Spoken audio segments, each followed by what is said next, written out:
Reka twongere tubasuhuza abadukurikiye muri aka kanya. Uyu mwanya uko mutubona, murabona umushyitsi imbere yacu, ni umubyeyi nk'uko mubibona, ukuze ariko udakuze cyane.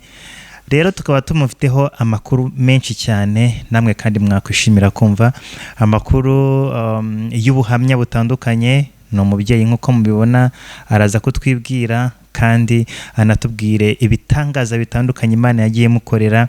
Hari byinshi Imana yagiye mukorera, hari aho yamukuye, hari aho yamugejeje. Afite ubuhamya navuga ngo buteye ubwoba cyangwa se butangaje. Ndagira ngo rero uyu mubyeyi uri imbere yacu atangira twibwira, hanyuma anakomeze n'ubuhamya bwe. Turamwakiriye. Murakoze. Amazina nitwa Mukandinda Beata, nkaba ntuye mu Biryogo, ni naho nsengera, nkaba ari naho nakiriye agakiza. Dore ko mu Biryogo bavuga ngo ntibakizwa ariko turakizwa. Ndashima Imana rero y'uyu yaduhuje. Nabatirijwe i Nyarugenge, nsengera mu Biryogo. Ndashima Imana yaduhuje, tukaba twongeye kubabwira aho Imana yadukuye. Tukaba tugiye kuhavuga, tubabwira no ku ijambo ry'Imana, tubabwira no ku buhamya. Reka tubanze dusome ijambo ry'Imana. Imana yatugiriye neza, iduha ijambo, iduha n'agakiza, turayishima, nihabwe icyubahiro. Turasoma ijambo ryanditse muri Zaburi, ibice 118, umurongo wa mbere kugeza ku murongo wa 4. Handitse ngo, nimushime Uwiteka yuko ari mwiza, kuko imbabazi ze zihoraho iteka ryose. Abisiraheli bavuge bati, imbabazi ze zihoraho iteka ryose. Inzu ya Aroni ivuge iti, imbabazi ze zihoraho iteka ryose. Abubaha Uwiteka bavuge bati, imbabazi ze zihoraho iteka ryose. Tumanuke hepfo ku murongo wa 8, ku murongo wa 7 n'uwa 8. Ku murongo wa 8 haravuga ngo, guhungira ku Uwiteka kugira umumaro kuruta kwiringira abantu. Guhungira ku Uwiteka kugira umumaro kuruta kwiringira abakomeye. Haleluya. Imana ishimwe.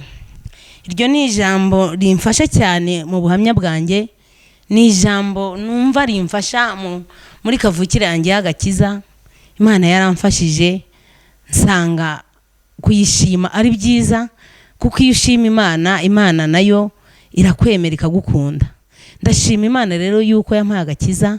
Impagakiza nari mbabaye, nari mpangayitse, nari mfite umubabaro mwinshi n'agahinda kenshi, kuko nahungiraga ku bakomeye ntibagire icyo bamarira, nkahungira ku bakomeye ntibagire icyo bankorera, ariko nahungiye ku Uwiteka agira icyo akora.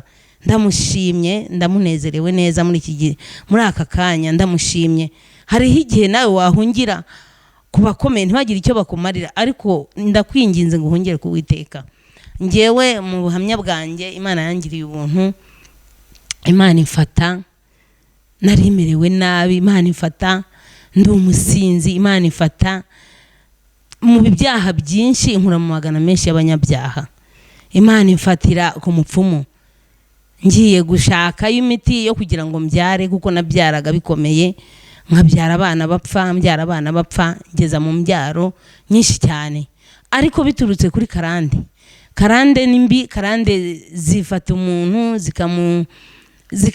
zikamugira ingaruzwa mu muheto, zikamufata, mbega karande zikamugira nabi.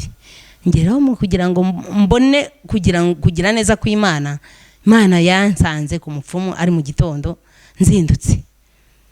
Ubwo nari narabyaye abana bagenda bapfa, imbyaro 18 zose ziragenda, sigarana abana 2. Nabyaye imbyaro 20, ubwo ndabara 20 yuko nababyaye, ariko nkabara abana babiri ko aribo bahagaze, ariko Uwiteka nkimara gukizwa yarambwiye ngo ampaye abana ntago ari babiri gusa, ubu mfite abakwe, mfite abakazana. Ndashima Imana, haleluya, ndashima Imana yangiriye neza. Imana ishimwe, yampaye urubyaro kandi ingirira neza. Nyuma y'icyo gihe ubu narashyingije, nguwe neza kandi merewe neza. Ubwo rero kugira ngo bibe ibyo ngibyo byaturutse kuri za karande mbi. Hari igihe nawe waba uri muri karande mbi ariko ukaguma muri abo bapfumu, kandi abo bapfumu ntacyo bakumarira, nta nicyo bakora. Igikora hakora Imana, hakora Imana. Yaje ikansanga, yaraje iransanga, insanga muri ibyo byaha ameze nabi, isanga merewe nabi, isanga mbega ndi ahantu hakomeye. Kuko kubyara, urumva kubyara abo bana mba naranapfuye, ariko kubera ko Imana yari imfiteho umugambi mwiza wo kugira ngo nzabashe kuyivuga igihe nk'iki, yo kugira ngo nzabashe kuyikorera igihe nk'iki, yaraje iransanga irambwira ngo va mu ivata aho wari urimo wigaragura. Nari ndimo nigaragura mu ivata, kunsanga ku bapfumu uti byaje gute? Njyewe namerewe nabi, mera nka wa mugore wa wundi warwaye imyaka 12 akagenda agakora kuri Yesu. Nanjye uwo munsi ni nkaho nakoze kuri Yesu, kuko byari bikomeye. Icyo gihe hari kuwa 3 Nyarugenge basenze, nzinduka ngiye ku mupfumu ngenga nyihera umuti, arambwira ati wowe ugiye gupfa, ugiye kuzimu kwa Nyamutezi. Ndangije aho gupfa ahubwo ndakira, ndazuka. Nawe wazuka rero ukava mu byo urimo, ukava mu byaha urimo, ukazuka ukemera Kristo nk'umwami n'umukiza wawe, ukagubwa neza nkuko nanjye yangiriye neza. Kubyara abo bana si uko nabishakaga, nashakaga kubyara 20 gusa, ni ukugira ngo Imana yandemeraga ubuhamya, nzabashe kuvuga ubuhamya iki gihe iki n'iki. Nawe nkurokore, wowe uri hehe, uri kure y'Imana, garukira Imana nawe uze. Ndakubwiza ukuri yuko abo bana mu kubabyara, nabya abana 16, mu wa 17 nari mpfuye, ariko sinapfa. Imana irandinda kugira ngo nzabashe kukubwira ubuhamya. Wowe uri hano ndeba, ndakubwiza ukuri ngo Imana niyo ikora, nta wundi muntu ukora, hakora Imana yonyine. Ndashima Imana rero yuko yangiriye neza, ikampa kubaho, ikampa agakiza, nkaba ntazarimbuka, nkaba numva afite ubugingo. Nawe ngwino uwemere ufate ubugingo. Cyo gihe rero narazindutse, nzinduka mvuga ngo ngiye, nta mupfumu ntari naragezeho. Hari n'uwo nageze harantwika, antwika nambaye ubusa kugira ngo mbone umwana, ariko icyo gihe sinamubona. Hari n'abandi nagezeho nkajya mbashyira amafaranga, nkabashyira n'inyama nabaguriye z'imifupa yo kurya mu isombe, kandi igihe nshonje, ariko bose ntawampaye umwana. Ndashima Imana yandemeye ikampa abo bana babiri, ndayishima. Ubwo rero nawe nkubwira kwiringira abakomeye ntacyo bitanze, nta nicyo byakumarira. Ikigize icyo kimara nuko wakwiringira Uwiteka, kuko niwe ugira icyo akora, akagira icyo arema, akagikomeza. Icyo gihe narazindutse rero ndagenda sanga umupfumu arahari nyine, ari aho iwe. Ndamusanga, ndamubwira nti ndashaka umuti, ni gukomerewe nabi. Araza arambwira ati we narakubwiye yuko, nari naragezeyo, ambwira ati nakubwiye yuko abadayimoni b'iwanyu bazakwica. None rero igihe nta muti nabona, sanga iwanyu nimba ufite mama wawe ugende bagira icyo bagukorera. Ndababwira ni mama wanjye yarakijijwe, ni umugaturika ariko arasenga. Arambwira ati urinjiji, mama wawe ntiyananirwa kugira ngo ananirwe kugira icyo agukorera. Ubu se njyewe ko ndi kumwe na Bikira Mariya, si ntago nsenga, ariko umwana wanjye ntiyaza, afite ikibazo nkune kutagikemura. Mu gihe tukicaranye rero haje umugabo w'umutanzania nawe w'umupfumu. Arangije aramubwira ati uyu muntu mbega amubwira ikibazo cyanjye. Akikimubwira rero mu Tanzania yaragiye kunjyana muri Tanzania, aho ngaho ni Imana yamanukiye kugira ngo impagakiza.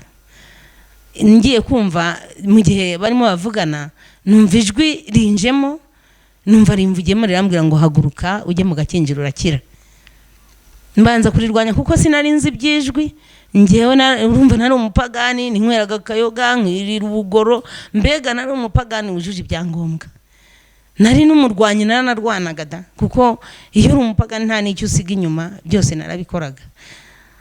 Ubwo rero aravuga ngo njyane Tanzania, barabimbwira kuko bavugaga mu rurimi ntumva rw'igiswahili, sinari nduzi nubwo ntuye mu Biryogo, sinigeze menya igiswahili. Ararumbwira rero, barambwira bati uyu muntu arashaka kujyana Tanzania akakuvuza, abo badayimoni b'iwanyu, izo za karande z'iwanyu zikakuvaho. Nibwo ijwi ryansanze rero rirambwira ngo haguruka ujye mu gakinjiro urakira. Ubwo ndahaguruka ndamubwira nti ngiye mu gakinjiro kandi ndakira. Arambwira ngo abo ni babasazi ngo agiyemo, ngo nugenda ngo ugakira, ngo nuntagaruka hano ngo uzangaye. Ndamubwira ni ingaruka, nanjye sigamo igiye umuhigo yuko nazasubirayo, kandi kuko sinasubiyeyo. Naragiye nakira agakiza mu gakinjiro, ndakizwa, baransengera ndakizwa. Musanga umugabo wari uri mu mwuka witwa Yosefu Yongwe aransengera ndakira, ndanakizwa, nigira igice ndabatizwa, mba umukristo. Ubu ndashima Imana yuko yangiriye neza ikampa agakiza muri icyo gihe, nyuma yo kugira ngo mbura abana banjye, nabuze abana banjye, ariko nubwo nababuze naronse Kristo, ntacyo bintwaye, nta nicyo mbaye, kuko abana narababonye. Nababwiye yuko mfite umukwe, mfite n'umukazana. Imana hari icyo yakoze, mbega hari icyo yakoze muri icyo gihe nyuma, kandi ndanayishima ko yakoze, kuko hari ibintu yankoreye njyewe ubwanjye iyo mbitekereje numva nuzuye imbaraga, kuko yakoze ibintu njyewe ntari nzi ko nakora. Ikora iwanjye ubukwe, umugabo wanjye nta bukwe iwabo bwigeze buba iwacu. Maheruka ubukwe kuri ba masenge ba kera, ariko Imana ikora ubukwe kubera yuko twakijijwe. Iyo umuntu akijijwe abona byinshi ku Mana, ntago byonyine ari ukugukiza gusa izo ndwara za karande n'ibiki, iguha n'ibindi bintu ukakugusha neza, ukagwa neza. Imana ishimwe, haleluya. Imana ishimwe. Rero ndashima Imana yuko twasomye ijambo ry'Imana ryanditse muri Zaburi rivuga ngo dushime Uwiteka, ngo Abisiraheli bose bamushime, ngo kubera ko agira neza. Kandi agira neza koko, ndabizi ko Uwiteka agira neza, kuko iyo yagiriye neza umuntu nta nusubira inyuma ngo amugirire nabi. Mwene data rero unyumva, nawe uri hano urimo wumva uko ndiho nkwigisha, garukiraho waba ugirimo ugenda ukajya mu bapfumu ngo bafite icyo bakumarira, ukajya kubakomeye ngo wenda hari icyo bakumarira. Ntacyo abakomeye bakumarira, niyo yaba ari wo mu muryango wawe Imana itamutegetse kukugirira neza, ntayo yakugirira. Ibyo byose bitangwa n'Imana. Rero garukiraho, nawe wakiriye agakiza ukaba urimo ugendera mu nzira zitari nziza, wagaruka ukasanga Uwiteka nasanze ari we mugabo uruta abagabo bose bo mu isi, kuko ategeka isi yose. Ndamushimiye yuko akora imirimo n'ibitangaza. Njyewe mu mibabaro yanjye naramubonye angirira neza, anyitaho, andenza ibikombe byinshi. Hari igihe Satani ajya guhiga agashaka gushakisha kugira ngo akugirire nabi, ariko Uwiteka akakugirira neza, akakurinda. Njyewe ndashima Imana yuko yambwiye ngo yandingeje impfu 50, kandi 50 zaranarenze. Tubaza izo 18 wenda tuba arizo tubara, twongere dushyireho izindi Satani yashyiragaho. Urumva ko na 50 zararenze. Kandi Imana igira neza, nta umuntu igirira nabi uretse kuba wowe ari we wayinaniye. Twe twarayinaniye, ariko yo ntiyatunaniye. Nidushaka ukuntu tukorera Uwiteka tumuhimbaze. Ndabamenyesha yuko mu myaka mfite imyaka myinshi, kandi mfite n'indi iri imbere. Nzakorera Imana nyikorere, kuko nayo yangiriye neza ikampa agakiza. Nari mbabaye, impagakiza inkwe mu magana menshi y'abanyabyaha, impagakiza inkwe mu muryango mu budakijijwe. Ariko ndashima yuko harimo n'abakijijwe aho nyirijwe, harimo bakijijwe nabo barakizwa, bakira Yesu nk'umwami n'umukiza, ndetse n'abana banjye barakizwa bose. Ndayishima rero, niyo mpamvu mvuga gukomera kwayo uko bukeye nuko bwije. Ndayishima ko ari Imana ihoraho kandi izahorana natwe igihe cyose. Ubwo rero bene data, ndakubwira nawe uri kure, nkakubwira ngo sanga Imana uyegere, ntacyo uzayiburana. Njye ubwanjye hari igihe njya ndeba nk'abantu tungana nkavuga nti bo barashaje, igihe ndacyari inkumi, kandi biragaragara njye ndacyari inkumi. Kubera iki? Kubera ko nayegereye, yarampamagaye, impamagarira muri ibyo byaha nari ndimo, impamagarira muri uyu mu buzima. Njye nabanye mu byaha byinshi. Iyo ntekereje inzira nagenze, imisozi nagenze njya kuraguza, njya hariya ngo barampa umwana, njya hariya aho bambwiye ngo hari umuvuzi wa hatari, nkajyayo nkagenda nkasanga ntago ari uhatari, ubwo hatari nasanze ari Yesu uguha agakiza, akanaguha n'inzira zo kucamo kugira ngo ubashe kubaho. Ubundi abapfumu nta kubaho kwabo bagira, nta no kubaho kwabo bakora. dushima Imana rero yuko Imana ari Imana yacu, ari Imana ikomeye. Ndababwiza ukuri ngo umuntu wese wumva atekereza kugira amahoro aragira amahoro ari uko yegereye Uwiteka, ari uko yegereye Imana. Nanjye nagize amahoro mu mutima wanjye, huzura amahoro, nzana umubiri, nta mubiri nagiraga, nari meze nk'agakecuru kashaje kakandi kicwe n'abadayimoni, nzana umubiri nsa neza, mbega ndagenda ngubwa neza kubera kwizera Kristo. Namwe ndababwiriza ukuri ngo umuntu wese wumva akanyumva nawe yegere Kristo nk'umwami n'umukiza, azamugirira neza. Imana narayibonye, yampaye abo bana ndabashimira Imana kuko yabampaye, ikabampa mbabaye, ikabampa mpangayitse, ariko narababonye ndayishima. Rero namwe rero nimukizwe, ubona ndi hano ndimo mbabwiriza, nakizwe yakire Yesu nk'umwami n'umukiza, Imana izamugirira neza kandi Imana izamurengera. Nawe wari ufite za karande zarakuboshye, hari Kristo ukiza karande, hari Kristo ubohora akakubohora ingoyi. Hari ingoyi Satani akubohesha, ukumva ko wahora unywa inzoga, ukumva ko wahora unywa itabi, ukumva ko wahora uvugana, ukumva ko wahora mu bintu mu bihe bidashoboka, ariko Kristo wenyine afite ubushobozi bwo kubigukuramo. Ngaho bana na Kristo, kandi numara kubana nawe azakugirira neza. Imana ibahe umugisha. Haleluya. Nimureke dusenge, mureke dusenge. Nizere ko mwumvise ubuhamya, kandi ubwo buhamya bubafashe abo muri bose, kandi umuntu wumvise ubuhamya, ubu buhamya azabukomeze, buzamubera inzira yo kugira ngo yakire Yesu nk'umwami n'umukiza. Reka dusenge. Wowe ubabaye, wowe urwaye, namaze gukizwa, Kristo angirira neza, arambwira ngo ampaye gusengera abarwayi. Wowe urwaye waza nkagusengera, wapfukama ugakora aho urwaye nkahasengera, ugakira, kandi wizeye urakira. Imana iguhe umugisha. Nimureke dusenge. Data, turagushimye Mana ishobora byose, turaguhimbaje, tugushimiye kugira neza kwawe nyakubahwa Imana, tugushimiye kuri Imana yera kandi Imana ikiranuka, tugushimiye kubana natwe Nyiringabo ukatugirira neza. Wabanye n'abatubanjirije, natwe iyi minsi ubanye natwe, uraturinda uko bukeye nuko bwije, urinda abana bawe, ukarinda imiryango yacu. Izina ryawe nirihimbazwe. Mana, nsengeye umuntu wese wumva iri jambo, wumvise n'ubu buhamya, nyemerera Uwiteka Nyiringabo Imana, wari urushye n'uwari uremerewe, wari uruhijwe n'umubiri nk'uko umubiri wanduhije, Mana ukansanga nkakira agakiza. Unyemerere nawe Uwiteka Nyiringabo Imana, umuruhure nk'uko wanduhuye ukangirira neza, ukamfasha ukankomeza. Ndagushimye, ndakunezerewe. Ngaho nawe genda ukore ku burwayi bwose yaba afite, ubumukize kuko uri Imana ikiza, kandi uri dogiteri w'abaganga bose. Mana, iyo wavuye nta usubira inyuma kuvura.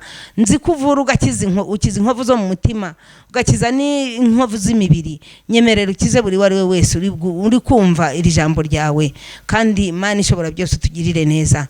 Utwakire, urakoze, turagushimye mu izina ryera rya Yesu. Amen.